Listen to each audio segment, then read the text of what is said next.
السلام عليكم ورحمة الله وبركاته. بسم الله والصلاة والسلام على رسول الله عليه أفضل الصلاة والسلام.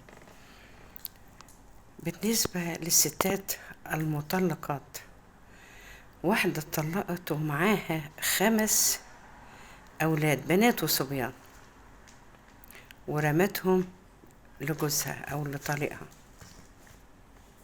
وبعد ما اتطلقت بفترة اتجوزت واحد أصغر منها، وعملت فرح للأسف إنهم جيران، وعملت زفة وعدت الزفة من قدام بيت طليقها، رغم إن طليقها اتجوز وخلف وهي بعد كده اتجوزت.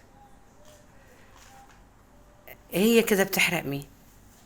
حرقت ولادها كانوا واقفين قدام الباب وبيعيطوا عياط. الأب والأم اتجوزوا والعيال هم اللي في النص ضحية. حرام ولا حلال اللي بيحصل ده؟ بناتها شباب عرايس وبتتزف ولبست فستان أبيض ولها نفس تتجوز براحتها، بس إن هي تعمل فرح وتعدي من قدام الباب، بتغيظي مين؟ ما هو اتجوز قبليك وخلف كمان. انت بتحرق دم بناتك وبتوقفي حالهم. الناس